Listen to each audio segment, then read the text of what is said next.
Ya, selamat pagi, selamat siang, selamat sore, dan selamat malam para Masdaber dimanapun berada.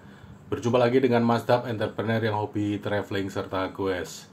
Pada video kali ini, Masdab ingin menanggapi pertanyaan kalian, para Masdaber berkaitan dengan dokumen-dokumen ekspor yang sebelumnya sudah Masdab buat pada video sebanyak 2 seri. Rata-rata para Masdaber menanyakan siapa yang membuat, biayanya berapa, dan lain sebagainya. Nah, di video ini kalian akan memperoleh jawabannya. Jadi, siapkan catatan kalian dan ikuti video ini sampai dengan selesai. Baiklah para Masdaber, pada video terdahulu Masdab sudah menerangkan mengenai dokumen-dokumen ekspor sampai dengan 2 seri.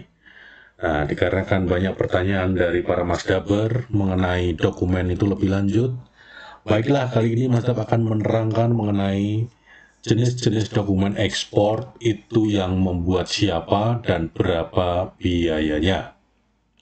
Yang pertama adalah proforma invoice. Ya. Proforma invoice ini dibuat oleh pihak eksportir. Ya. Identitas yang tercantum itu juga identitas eksportir ya. Jadi seperti ini. Contohnya di tempat Masdab itu nama CV-nya ini. Nah, detail yang ada di dalam dokumen ini itu bersumber pada PO buyer ya. Jadi pada PO buyer ya. Nah, ini semua itu dikerjakan oleh pihak supplier. Ya. Kenapa disebut proforma invoice? Ya, karena shipment-nya belum terjadi. Ya, shipment-nya belum terjadi. Nanti setelah terjadi shipment, proforma invoice ini berubah menjadi commercial invoice. Informasi yang berada pada dokumen ini itu pada prinsipnya juga terdapat pada PO dari buyer ya. Jadi ada identitas shipper, terus ada identitas consignee. Consignee itu pembeli, delivery agent itu maksudnya forwarder yang ditunjuk. Di sini ada keterangan mengenai delivery date, tanggal pengiriman, pelabuhan pengiriman, moda transportasi, negara tujuan, pelabuhan tujuan, termin pembayaran dengan termin harga, nomor PO, asal negara, perkiraan tanggal tiba, perkiraan tanggal berangkat, nomor kontainer, nomor seal, beratnya berapa, volumenya berapa, terus ada keterangan juga kode barangnya, terus deskripsinya barang sedetail mungkin, terus unit atau jumlahnya, harganya berapa dan totalnya berapa, dan nanti sampai dengan terakhir di bawah diberikan keterangan mengenai informasi bank yang digunakan untuk transaksi seperti ini. Kemudian nanti di sini itu diberikan nama yang memiliki otoritas untuk bertanda tangan dan memberikan stempel setelah terjadi shipment. Ya. Jadi proforma invoice atau commercial invoice itu dibuat oleh pihak shipper atau eksportir. Baiklah, dokumen kedua yang menjadi kewajiban dari pihak shipper atau eksportir untuk membuatnya adalah packing list. Jadi, proforma invoice dan packing list merupakan satu paket yang menjadi tanggung jawab dari pihak shipper atau eksportir. Ya. Informasi yang ada di dalamnya hampir sama, dasarnya dari PO buyer. Namun demikian, pada packing list itu tidak ada nilai barang, ya, tidak ada nilai barang, karena dia lebih menerangkan mengenai sistem packing. Akhirnya order itu bisa diketahui berapa untuk unit yang dikirim, total kubikasi, total berat bersih, dan total berat kotornya ya. Sama nanti dengan invoice itu harus ditandatangani dan distempel ya. Jadi ini yang menjadi kewajiban dan tanggung jawab pihak eksportir untuk membuat dokumen. Dan ini karena dibuat sendiri oleh pihak shipper, itu artinya tanpa biaya. Dokumen ketiga yang harus diadakan bila mana terjadi transaksi ekspor adalah COO atau kepanjangan dari Certificate of Origin. Ya. Apa maksudnya? Jadi dokumen ini pada prinsipnya adalah menerangkan asal muasal pengiriman barang itu dari negara mana, ya. Jadi COO ini ada dua tipe, yaitu form A dan form B, ya. Nah, kapan kita menggunakan form A, kapan kita menggunakan form B itu tergantung negara tujuannya, ya. Dan biasanya nanti dari pihak buyer akan menginformasikan bahwa negaranya membutuhkan COO form A atau form B, ya. Siapa yang menerbitkan COO ini? Lembaga yang menerbitkan COO ini adalah Dinas Perdagangan, ya. Dinas Perdagangan, tetapi tetap yang mengurus adalah pihak eksportir atau yang mewakili, ya. Jadi setelah terjadi shipment, setelah kontainernya itu berangkat, COO diurus, ya. Informasi apa saja yang ada dalam lembar COO ini, ya. Yang kolom pertama di sini itu disebutkan nama dari identitas eksportirnya. Kolom kedua di sini berisi identitas dari buyernya, ya. Kolom ketiga itu menerangkan cara pengiriman dan lain sebagainya. Ada dikirim dengan kapal apa, dari mana ke mana, tanggal shipment atau pengirimannya kapan, ya. Kolom keempat ini biasanya cuma ditulis issued retrospectively, artinya diterbitkan berdasarkan kenyataan yang terjadi pada kegiatan ekspor, ya. Terus di bagian bawah itu ada keterangan mengenai item atau barangnya, ya. Kolom 6 ini dicantumkan kontainernya jumlahnya berapa. Oh, ini berarti 1 kali 40 high cube. Jadi ukuran kontainernya adalah 40 high cube. Nomor kontainernya ini, dan ini nomor segel kontainernya, ya. Kolom ketujuh itu berisi tentang keterangan barang yang dikirimkan. Totalnya adalah, contohnya seperti ini, 218 karton yang terdiri dari diperinci 110 karton sama dengan 660 pieces barang apa, ditambah 108 karton sama dengan 648 pieces barang apa, ya. Terus originnya ini ada, terus gross weight, ya. Gross weight, net weight itu beratnya dimasukkan di sini, dan di sini berdasarkan invoice yang diterbitkan oleh shipper itu invoice nomor berapa, tanggal berapa, dan lain sebagainya, ya. Kemudian pada kolom 11 itu ada keterangan dari penerbit yang menerangkan bahwa dokumen ini itu diterbitkan berdasarkan dari pengawasan yang dilakukan dan berdasarkan dari deklarasi yang dibuat secara benar oleh pihak eksportir.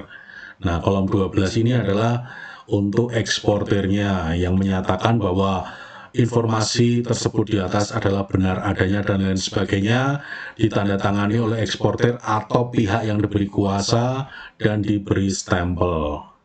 Ini adalah COO atau Certificate of Origin, diterbitkan oleh Dinas Perdagangan setelah terjadi transaksi ekspor dengan dasar menggunakan invoice yang diterbitkan oleh pihak shipper.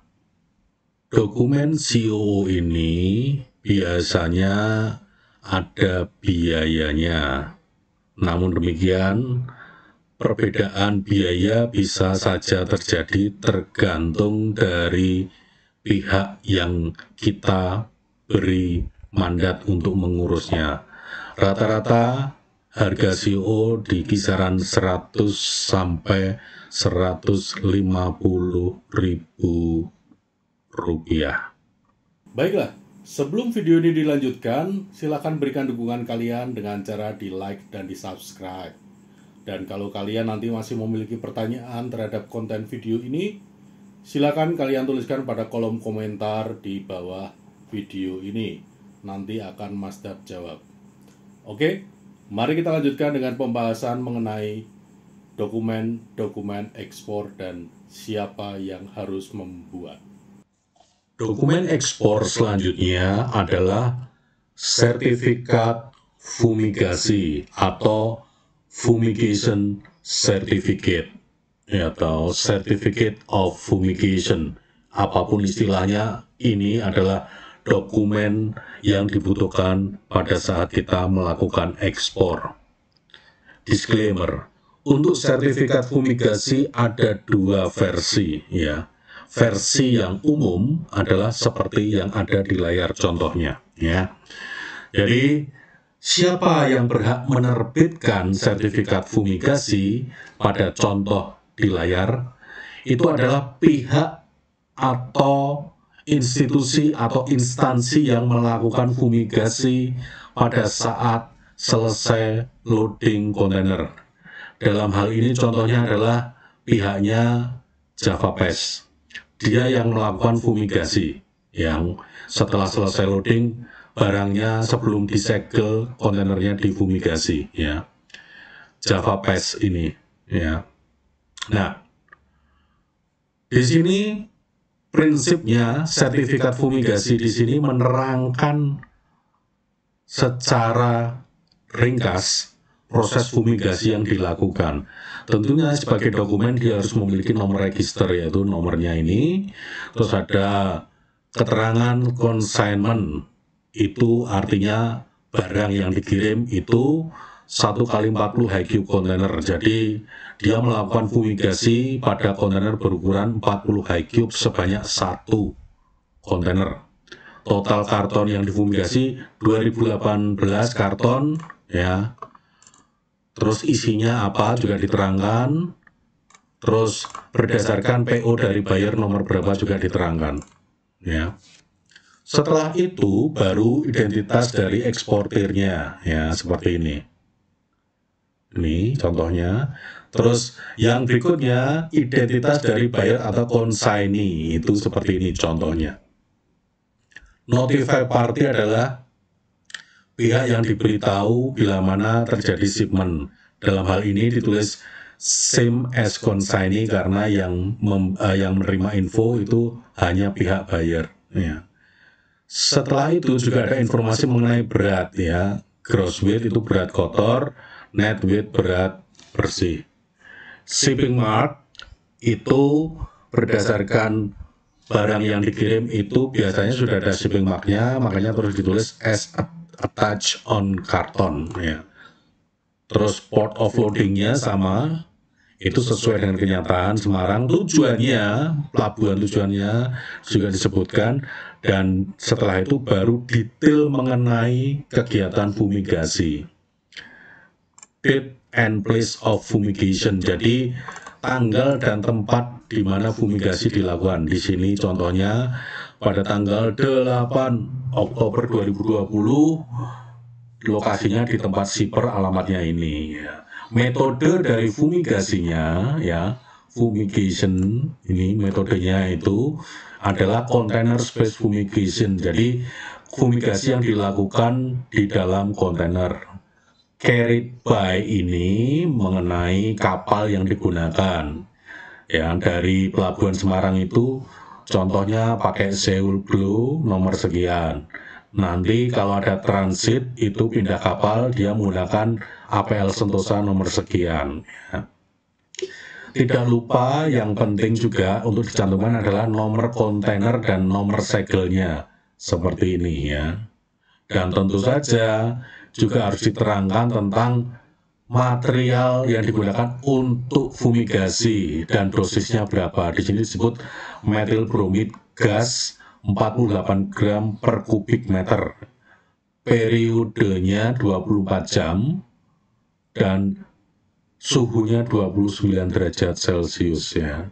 Nah, di sini itu informasi yang bisa kita temukan pada sertifikat fumigasi yang umum, bukan yang khusus. Nanti akan ada yang khusus ya. Jadi ini yang menerbitkan adalah instansi yang melaksanakan proses fumigasi. Mengenai fumigasi, melanjutkan tadi fumigasi yang umum, sekarang yang nampak pada layar para masdaber adalah fumigasi yang khusus ya, yang khusus yang biasanya dipersyaratkan oleh negara-negara tertentu atau untuk barang-barang tertentu ya, dikenal sebagai Phytosanitary Fumigation Certificate ya. Nah, jadi di luar proses fumigasi umum, ada kalanya beberapa buyer mensyaratkan untuk melakukan fumigasi berdasarkan phytosanitary ya. Siapa atau pihak mana yang menerbitkan dokumen ini ya, seperti terlihat pada layar. Jadi fumigasi phytosanitary dilaksanakan oleh siapa dan dokumennya diterbitkan oleh siapa. Jadi secara prinsip untuk fumigasi phytosanitary itu dilakukan oleh agen atau badan balai karantina setempat ya, di bawah Kementerian Pertanian ya. Nah, ini seperti ini sertifikatnya ya. Prinsipnya sama dengan informasi yang ada pada fumigasi umum, cuma bedanya adalah proses fumigasinya ya. Jadi diterangkan di sini kebetulan negara bayarnya adalah Kanada dan lain sebagainya. Terus untuk karena Kanada mensyaratkan untuk fumigasi phytosanitary dan kebetulan barang yang Masdap ekspor itu bahannya adalah dari tanaman, maka sudah wajib untuk mendapatkan fumigasi khusus seperti phytosanitary ya.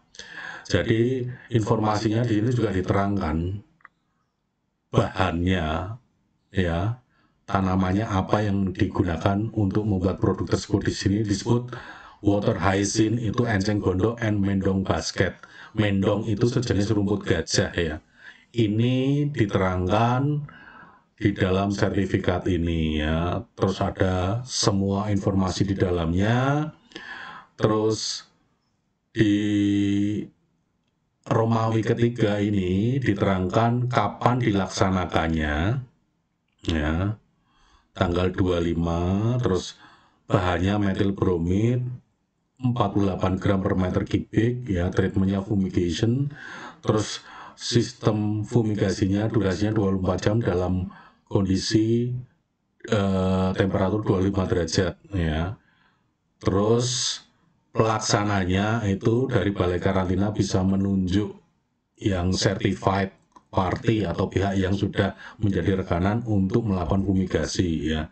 Jadi seperti ini prinsipnya. Untuk phytosanitary certificate itu sebelum dilakukan fumigasi dilakukan dulu yang namanya inspek terhadap barang oleh pihak fumigat yang melakukan fumigasi, dalam hal ini di Dinas Balai Karantina.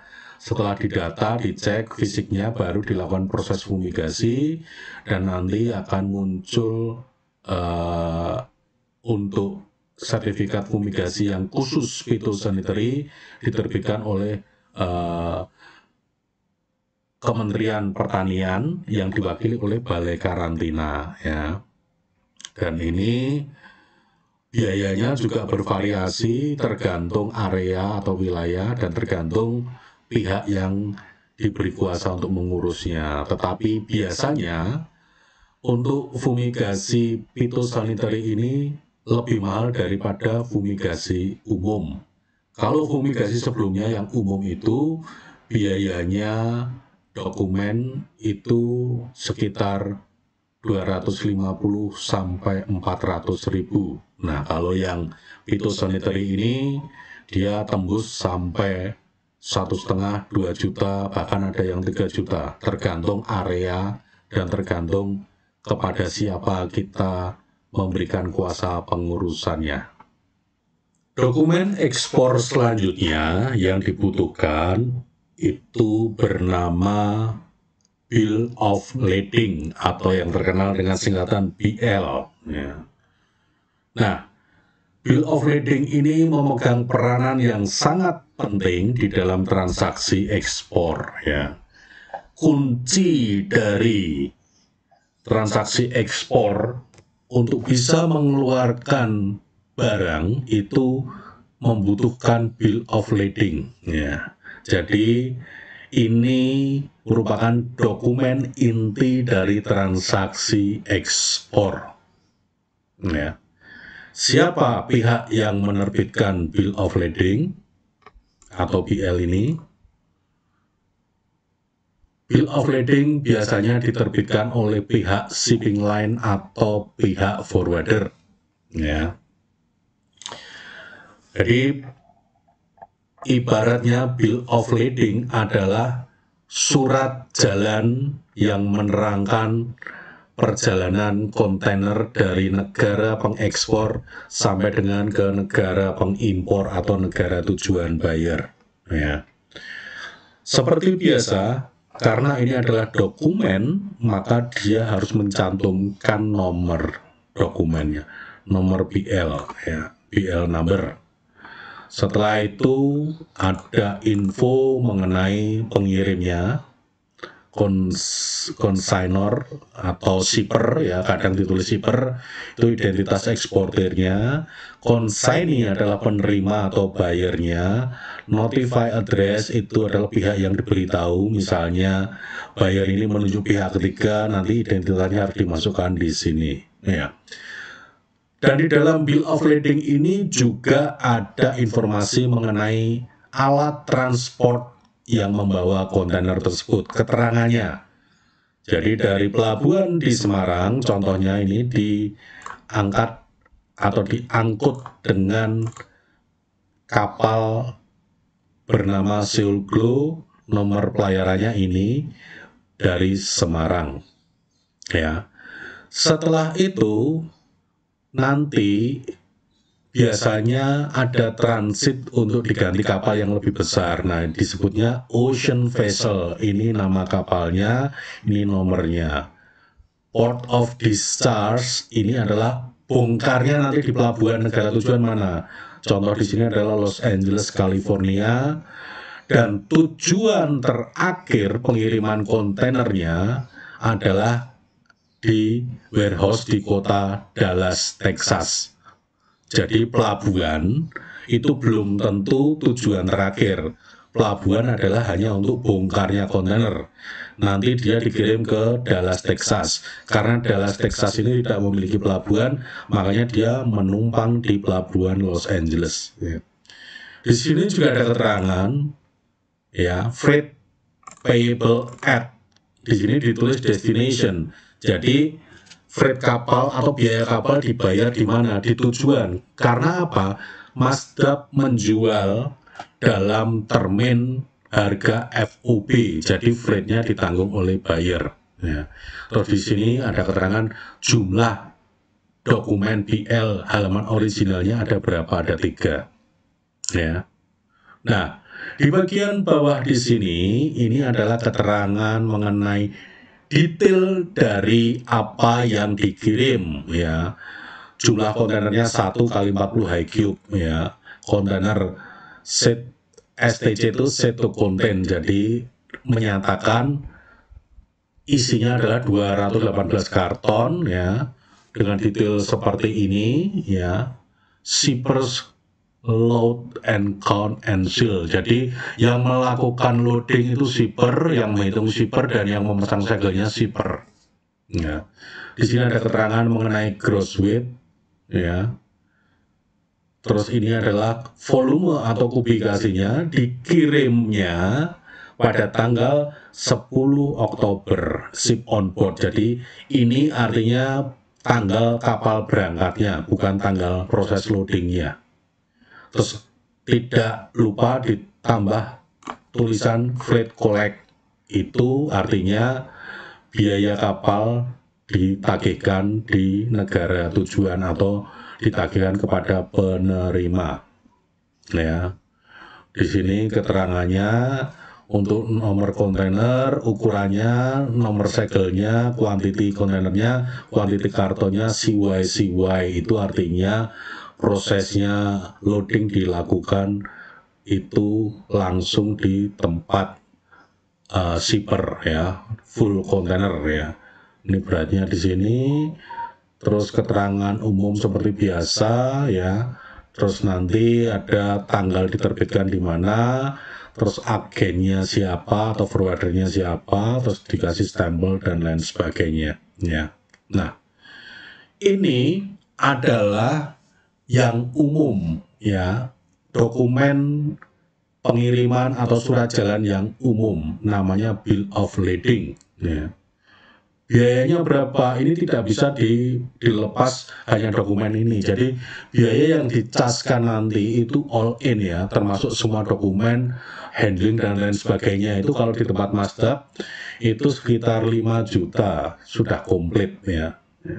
Nah, ini dokumen yang umum, surat jalan yang umum. Nanti ada surat jalan yang khusus berdasarkan permintaan oleh buyer. Prinsipnya sama dengan bill of lading, tetapi redaksional dan namanya agak berbeda.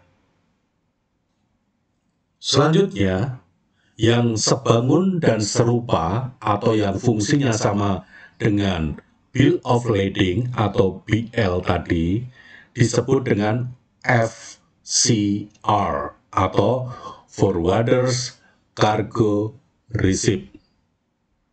Bedanya apa dengan bill of lading?